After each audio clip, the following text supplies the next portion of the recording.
सालनि सारिगो 10 मजलिसपुर बायथांनि विधानसभा केन्द्रआव जिरानिया हातियाव कायसा लुकुतु पांदा खलायका हास्तिनि बेरायखिरि बेदिकनि मंत्री सुशांत चौधरी 12 साल थांग त्रिपुरानि लोकसभा चौबारि नंगै कैंडिडेट नोजक विप्लव कुमार देव नो फ्लाइ खायनान बागै चौबारि हावायखा तै आरो भारत हाकतनि मंत्री बख्रकनि खामप्राय सामुंनो नुगिने सीपीएम बदल याकारै 117 फैमिलीनि 404 भोटार बीजेपी नि बाना रंखा मंत्री सुशांत चौधरी याग्रबय पानकक नारथनि मंत्री सुशांत चौधरी साका फास्ते हायकबा हाकतर अपूर्ण हामप्रायनाय जेफ्रु फास्तेव तंगसां तंगनाय फास्तेव भारतीय जनता पार्टी फानो फाइमानि यागलो ताबु फास्तेनि दलिते कमी बखाक दलाय खेनो ताबु खसां इंजा बतेबु साका फास्तेनि बररक तावखाब जरतै कोकलो उसलुइ तंगमानि इंखा फास्तेव सीपीएम नि हापां आसुक साल कलकमा बररनो सिक्रि छकर तैखे तैदुमा बाय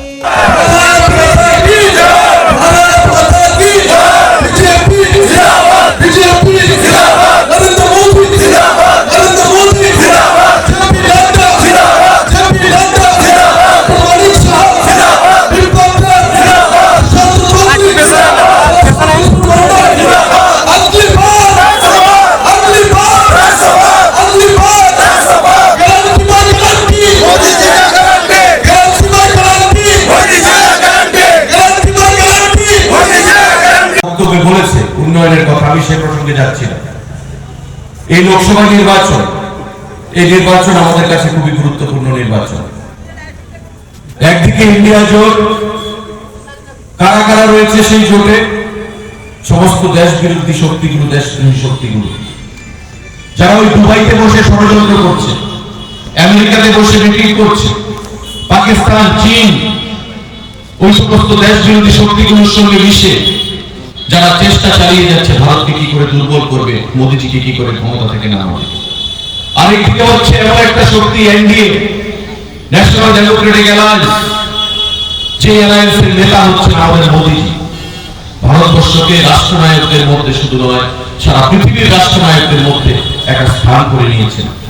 আজকে অন্যান্য দেশের রাষ্ট্রনায়ক, রাষ্ট্রপতি, প্রধানমন্ত্রী মোদীজিকে G20-তে পাঁচ হয়ে প্রণাম করে বলছে।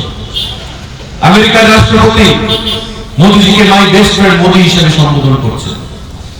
আজকে করোনার সময় আমরা দেখেছি, যখন আমরা আশা ছেড়ে দিয়েছিলাম যে বাঁচবো কি বাঁচবো না, কোভিশিল্ড দুটো টিকা দিয়ে সারা ভারতবাসীকে শুধু নয়, ইউরোপের সমস্ত দেশগুলোকে, আফ্রিকার কান্ট্রিগুলোকে নতুন করে বাঁচার অধিকার প্রদান করেছে। 5 কেজি করে চাল, আপনারা 90% মানুষ সেখানে 5 কেজি করে বিনামূল্যে চাল পাচ্ছে, খাওয়ার অধিকার প্রদান করেছে। পিএমএওয়াই আবাস থেকে শুরু করে জল জীবন মিশন, প্রতিটা ক্ষেত্রে গরিব অংশের মানুষকে জাত বা ধর্ম বর্ণ নির্বিশেষে নতুন করে বাঁচার অধিকার দিয়েছে এবং স্বপ্ন দেখার অধিকার দিয়েছে। আর অন্যদিকে ইন্ডিয়া জোট, যে জোট শুরু হওয়ার আগে, জন্ম নেওয়ার আগেই ভেঙে গেছে। মমতা ব্যানার্জি বলছেন যে আমি ইন্ডিয়া জোটে থাকবো, কিন্তু পশ্চিমবঙ্গে ইন্ডিয়া জোটের প্রার্থী এখানে হবে না, আমি 42টা আসনে প্রার্থী দেব। রাহুল গান্ধী ইন্ডিয়া জোটের অন্যতম নেতা, কেরালার ওয়েনাতে গিয়ে সেখানে প্রার্থী হয়েছেন। ওয়েনাতে ওনার বিরুদ্ধে প্রার্থী হয়েছে সিপিআই, কমিউনিস্ট পার্টি দলের সিপিআই সাধারণ সম্পাদকের ধর্মপত্নী। ইন্ডিয়া জোটের প্রার্থী ইন্ডিয়া জোটের বিরুদ্ধে লড়াই করছে, প্রার্থীর বিরুদ্ধে লড়াই করছে। আরেকজন ইন্ডিয়া জোটের নেতা অরবিন্দ কেজরিওয়াল, মদের কেলেঙ্কারিতে, শত শত কোটি টাকার কেলেঙ্কারিতে যুক্ত। 2 বছর আগে তার উপমুখ্যমন্ত্রীকে ইডি গ্রেফতার করে সে তিহার জেলে পাঠিয়েছে। আর গত 1 সপ্তাহ আগে অরবিন্দ কেজরিওয়ালকে গ্রেফতার করে ইডি তিহার জেলে পাঠিয়ে দিয়েছে। পশ্চিমবাংলার 2 জন মন্ত্রী, পার্থ চট্টোপাধ্যায়কে আপনারা দেখছেন জেলের মধ্যে আজকে 2 বছর, শিক্ষাক্ষেত্রে কেলেঙ্কারি, কোটি কোটি টাকার কেলেঙ্কারি। জ্যোতিপ্রিয় মল্লিক, খাদ্যমন্ত্রী, 100-150 কোটি টাকার কেলেঙ্কারি, ইডি তাকে গ্রেফতার করেছে। আরেকজন মুখ্যমন্ত্রী ঝাড়খণ্ডের হেমন্ত সোরেন, ইডি তাকে গ্রেফতার করেছে, তিহার জেলে পাঠিয়ে দিয়েছে। তো আজকে ইন্ডিয়া জোট মানে দুর্নীতিবাজদের আখড়া, ইন্ডিয়া জোট মানে দেশদ্রোহী সমস্ত নেতৃত্বরা তারা জোট করেছে। আর তার বিরুদ্ধে যিনি ভারতবর্ষের গণতন্ত্রকে সুদৃঢ় করেছেন, দেশের আভ্যন্তরীণ নিরাপত্তাকে শক্তিশালী করেছেন, আমাদের ভারতকে বিশ্বগুরু তৈরি করার জন্য কাজ করে চলেছেন, যিনি ভারতবর্ষের কাশ্মীর থেকে কন্যাকুমারী পর্যন্ত প্রতিটা অংশের মানুষকে নতুন করে স্বাভিমানী হয়ে দেশ রক্ষা এবং জাতীয়তাবোধে আখ্যায়িত করেছেন, জাতীয়তাবোধে সেখানে আমাদেরকে যারা সেখানে আপ্লুত করেছেন, সেই সমস্ত নেতৃত্বরা আজকে মোদীজির বিরুদ্ধে ষড়যন্ত্র করছে। তাই স্বাভাবিকভাবে তৃতীয়বার প্রধানমন্ত্রী হওয়ার জন্য ভারতবর্ষের প্রতিটা অংশের মানুষ স্লোগান তুলেছে যে আপকি বার 400 পার, ফির সে একবার মোদী সরকার। আজকে সেই কংগ্রেসের নেতৃত্বরা আবার সিপিএম কে সঙ্গে নিয়ে তারা ভর করতে চাইছেন, বিজেপিকে পরাজিত করতে চাইছেন। তাই আমি প্রত্যেকের কাছে আহ্বান জানাবো, 19 তারিখ লোকসভার ভোট, সেই লোকসভা ভোটে আপনারা প্রাক্তন মুখ্যমন্ত্রী বিপ্লব কুমার দেবকে জয়ী করবেন বিপুল ভোটে। সময়ের অপেক্ষা, মার্জিন কত হবে সেটা নিয়ে আমাদের আলোচনা চলছে। এই মজলিশপুর আসন থেকে আমরা কথা দিয়েছি, আমরা সাংগঠনিক ভাবে 20,000 বেশি ভোটের ব্যবধানে আমরা বিপ্লব দেবকে জয়ী করব। গত লোকসভা নির্বাচনে আমরা প্রতিভা ভূমিকে 14,500 ভোটের ব্যবধানে জয়ী করেছিলাম। এবারকার নির্বাচনে তীব্রতাও আমাদের সঙ্গে রয়েছে। তাই আমাদের লড়াই আরো মসৃণ হবে, আমাদের লড়াই আরো সুদৃঢ় হবে, আমাদের লড়াই এই সিপিআইএম এবং কংগ্রেসের অশুভ জোটের বিরুদ্ধে আরো শক্তিশালী হবে। তাই 20,000 বেশি ভোটের ব্যবধানে আমরা জয়ী করব প্রাক্তন মুখ্যমন্ত্রী বিপ্লব কুমার দেবকে। আমরা পারবো তো? সবাই বলুন, আমরা পারবো তো? যারা নতুন যোগদান করেছেন, আপনাদের মনে কোনো সন্দেহ? 20,000 ভোটের ব্যবধানে বিপ্লব দেবকে জয়ী করতে হবে এবং আজ থেকে দায়িত্ব নিয়ে প্রতি বুথে বুথে আমাদের যারা কার্যকর্তারা রয়েছেন তাদের সঙ্গে মিলে মিশে একাকার হয়ে আমাদের কাজ করতে হবে। প্রতিটি মানুষকে বোঝাতে হবে কেন পদ্ম ফুল চিহ্নে ভারতীয় জনতা পার্টিকে আমাদের জয়ী করতে হবে। বন্ধুরা, যারা সংখ্যালঘু অংশের মানুষ রয়েছে, আমি আপনাদেরকে 18 সালের আগে আপনাদেরকে একটা ভয় ভীতি দেখানো হয়েছে যে বিজেপি সরকারে এলে সংখ্যালঘু মানুষকে নামাজ পড়তে দেওয়া হবে না, বিজেপি সরকারে এলে সংখ্যালঘু অংশের মানুষকে বাংলাদেশ পাঠিয়ে দেওয়া হবে, বিজেপি সরকারে এলে মুসলমান ধর্মের মানুষের উপর অত্যাচার সংঘটিত হবে। এমন কিছু হয়েছে আপনাদের উপর?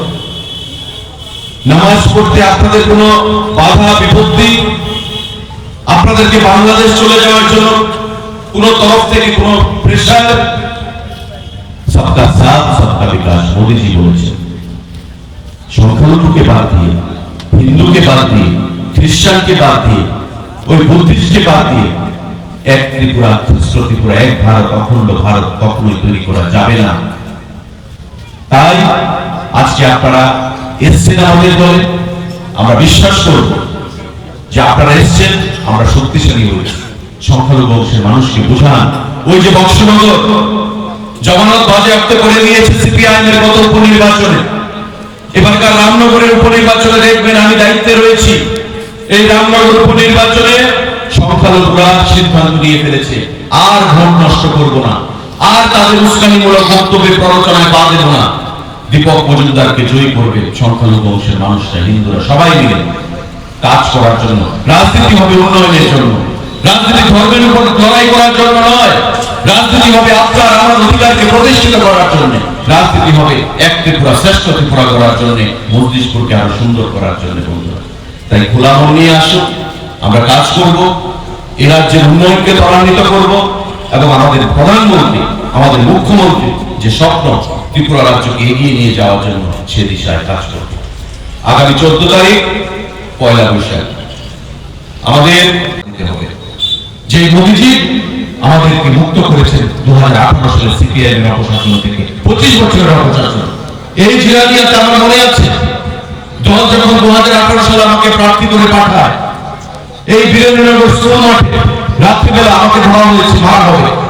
মাফিয়ারা আজকে যারা পালিয়ে বেরিয়েছে, আমাদের দল থেকে কোনো আক্রমণ নেই, প্রতিহিংসামূলক ব্যবহার নেই, কিন্তু তারা বাড়ি ঘর ছেড়ে পালিয়ে আজকে পশ্চিমবাংলার বিভিন্ন জায়গায় আশ্রয় নিয়েছে। পিস্তল দেখানো হচ্ছে, অস্ত্রের ঝলকানি, আমাকে ঘেরাও করা হচ্ছে। আমি রাত 1টার সময় একা এই জিরানিয়া পিএসসি গিয়ে এফআইআর করেছি। আমার গাড়ি যাচ্ছে, কলেজ চলে যেতে আমাকে আবার আটকানোর চেষ্টা হচ্ছে।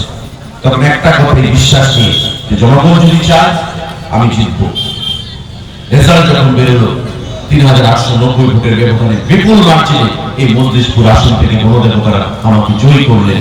যারা চেয়েছিলেন নীরবে বিপ্লব ঘটাবেন 2018 সালে শুধু মজলিশপুর নয় সারা রাজ্যে নীরব বিপ্লব ঘটিয়ে দিয়েছিলেন বিজেপি এবং আইপিএফ এর জোট সরকার প্রথমবারের মতো গঠিত হয়েছিল ত্রিপুরা রাজ্যে। 2 বছর করোনা মহামারী কাজ করার সুযোগ থেকেও আমাদের ছিল না। মানুষকে বাঁচাবো কি করে? আমাদের মুখ্যমন্ত্রী থেকে শুরু করে প্রধানমন্ত্রী মানুষকে বাঁচানোর জন্য আমরা কাজ করেছি। 23-এর নির্বাচন কারা জোট করলেন? কংগ্রেস এবং কমিউনিস্ট পার্টি। এই কংগ্রেস করতে গিয়ে এই মজলিশপুরে মালদায় চমুনিতে 11টা তত্তাজা প্রাণ 2003 সালে বসে পড়েছিল গুলি করে। সন্ধ্যাবেলা 26শে জানুয়ারি তাদেরকে মরতে হয়েছিল। বন্ধুরা, আমরা প্রতি 26 জানুয়ারিতে সেখানে শহীদ দিবস পালন করি। এই সিপিআইএম এর নেতৃত্বে সেখানে 11টা তত্তাজা প্রাণ আমি স্মরণ করিয়ে দিতে চাইছি এখানকার মানুষকে। প্রতিনিয়ত এই এলাকায় খুন সন্ত্রাস পার্টি অফিস জ্বালিয়ে দেওয়া, নির্বাচনের প্রাক্কালে নির্বাচনের পরবর্তী সময়ে জয়ী হয়ে যারা কংগ্রেস করত তাদেরকে আগরতলায় পাঠিয়ে দেওয়া, রাজ্যের বাইরে পাঠিয়ে দেওয়া, সন্ত্রাস করা, খুন করা, মায়ের সামনে মেয়েকে ধর্ষণ করা, বাবার সামনে ছেলেকে খুন করা, অত্যাচার করা মানুষকে, সেই জিনিসগুলো সিপিআইএম দলের প্রতিদিনের নিত্য নামচা ছিল। বন্ধুরা, আজকে সেখান থেকে দাঁড়িয়ে বিজেপি যখন রাজ্যকে মুক্ত করেছে, মোদীজি যখন আমাদেরকে মুক্ত করেছে, বিপ্লব দেবের হাত ধরে যখন ত্রিপুরা রাজ্যে নতুন সরকার এসেছে, যারা সিপিএম এর বিরুদ্ধে লড়াই করার জন্য বিজেপির সঙ্গে গেছিলেন, আজকে তারাই আবার সিপিএম কে সঙ্গে নিয়ে সরকার গঠন করতে চাইছে, বিজেপিকে হারাতে চাইছে। তাদের কথায় বিশ্বাস করে যে কংগ্রেসীরা খুন হয়েছিল, বাড়ি ঘর ছাড়া হয়েছিল, অত্যাচারিত হয়েছিল, সেই কংগ্রেসের নেতারা এখন বলছেন যে সিপিএম কে সঙ্গে নিয়ে চলতে হবে। আমি তাই বলবো সবার কাছে যে কোন অবস্থাতে ওই কালো দিনগুলো যেন ত্রিপুরা রাজ্যে ফিরে না আসে।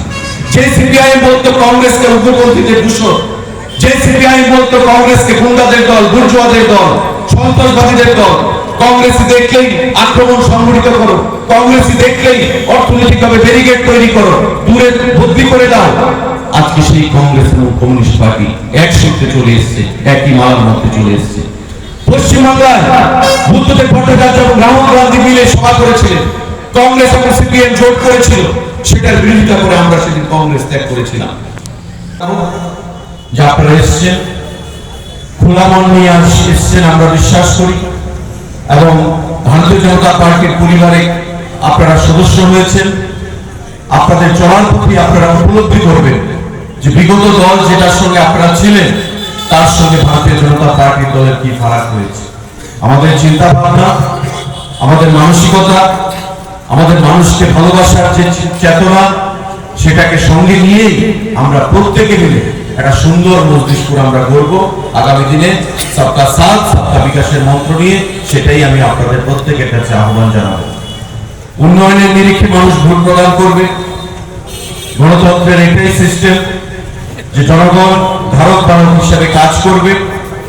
সরকার ভালো কাজ করলে সরকারকে পুনরায় আবার ক্ষমতায় আনবে, আর সরকার যদি কাজ করতে না পারে মানুষ সরকারকে পাল্টে ফেলবে, নতুন সরকারকে গঠন করবে।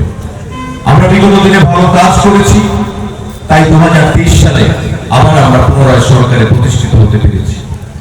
এই জিরানিয়া অঞ্চলে এমন অনেক বুথ যেখানে বিগত 4-5টে নির্বাচন বিরোধী দল পিছিয়ে পড়েছিল, কখনো সেখান থেকে সিপিআইএম এর বেশি ভোট পায়নি, কিন্তু এবারকার নির্বাচনে এমন অনেক ভোট রয়েছে এই জিরানিয়া নগর পঞ্চায়েতে, আমাদের পার্শ্ববর্তী এসএন কলোনি, পূর্ব বরজলা, এই সমস্ত পঞ্চায়েতগুলোতে যে ভারতীয় জনতা পার্টি আশানুরূপ ফলাফল সেখানে করেছে। আমাদের যে আশা ছিল তার থেকে বেশি ভালো ফলাফল করেছে, কারণ মানুষ শান্তির পক্ষে, মানুষ কাজের পক্ষে ভোট দিয়েছে, কাজের মূল্যায়ন করেছে। তাই আপনারাও আগামী দিনে আমাদের পরিবারে আজকে সামিল হয়েছে। আমরা আপনাদেরকে হৃদয়কে আরো প্রশস্ত করে, প্রসার করে আমরা আপনাদেরকে গ্রহণ করেছি। আমরা আপনারা মিলে আমরা কাজ করব এবং আমাদের মোদীজির যে স্বপ্ন, এক ভারত শ্রেষ্ঠ ভারত, ভারতকে বিশ্বগুরু তৈরি করা এবং আমাদের এক ত্রিপুরা শ্রেষ্ঠ ত্রিপুরা তৈরি করা, সেই দিশায় আমরা কাজ করে যাব। বিভাগীয় সম্পাদক দীপ্তেশ, আমি দীপ্তেশকে বলবো সামনে আসার জন্য। না না আমি এখানকার প্রাক্তন সিপিআই তথা এসএফআই এর ছাত্র নেতা যুব নেতৃত্ব দীপ্তেশ নাগকে বলবো আজকে যারা এখানে উপস্থিত আছেন কি কারণে আজকের এই জয় নেই ভারতীয় জনতা পার্টি দলে 2-4 মিনিটের মধ্যে বিস্তারিতভাবে ব্যাখ্যা করার জন্য। নমস্কার সবাইকে।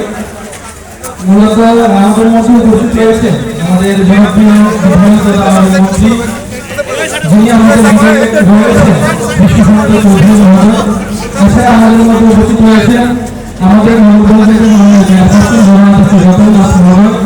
এছাড়া আমাদের মধ্যে উপস্থিত রয়েছেন আমাদের সর্বরাকের যিনি আমাকে সবসময় সহযোগিতা করেছেন, পাশে থেকেছেন এবং যাকে আমরা সময় নষ্ট কাছে পেয়েছি।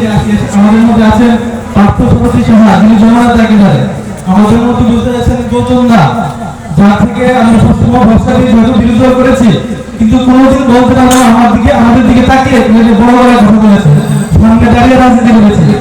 আমার মনে পড়ে আমরা বিগত প্রায় 25 বছর আমরা কংগ্রেস করেছি। আমরা কংগ্রেস করতে করতে করতে করতে প্রতিবার ইলেকশন যায়, ইলেকশন আসে, আমাদের ভরসা দেয় এই বছর পরিবর্তন হয়ে যাবে। নেতারা সেখানে সেটিং করে আমাদের রাজ্যের আমাদের মতো সাধারণ কর্মী যারা ছিল তাদের করে আমাদের আক্রমণ প্রতিনিয়ত করতো। 2008 ইলেকশন মনে আছে আমার, আমি তখন ক্লাস 8 এ পড়ি। 2008 ইলেকশন সিপিএম ক্ষমতা এসছে, আমাদের বাড়িতে বিয়ের পুতুল দিয়ে সামনে ঢিলানো হয়েছে। একটাই কারণ আমরা সিপিএম করি, একটাই কারণ ছিল আমরা কংগ্রেস করি। আমাদের বাড়িতে ওই ব্যাংকে আসতো, সেটাও তাদের বাধা ছিল। কেন ওই ব্যাংকে আমরা আমাদের বাড়িতে আসছে, কেন আমরা কংগ্রেসের মিছিল ঘরে করছি? আমি জোর করে বলতে পারি, বলতে পারি আজকে কেন আমরা মিছিল আসলাম। মোদিজি ভারতবর্ষ ভালো কাজ করছে, আপনারা জানেন সবাই মোদিজি বিশাল আসন দিয়ে ক্ষমতা আসবে, সেই জন্য এসেছি না, সেই জন্য আজকে আমরা আগে আসতাম। একমাত্র আসার কারণ হচ্ছে আমি সামনে থেকে রাজনীতি করেছি, সিপিএমের তাদের নেতাদের সঙ্গে থেকে রাজনীতি করেছি। 2018 সালে যখন ক্ষমতা এসেছে বিজেপি সরকার, আমাকে কেউ একটা জোর গলায় কথা পর্যন্ত দিলে আমার ভিতরে ভিড়ে পড়েনি, অথচ সামনে দাঁড়িয়ে রাজনীতিটা আমরা করেছিলাম। যদি সেইটা সিপিএমের আমলে কংগ্রেস করতো তখন আমরা জীবিত ফিরতাম না। আজকে অথবা দল ছেড়েছি, দল খারাপ হয়েছে সেটা না, সত্য সবসময় সত্যই থাকে, সত্যের কথা উল্টানো যায় না। আমি বড় গলায় বলতে পারি আমাদের নরেন্দ্র মোদী, আমাদের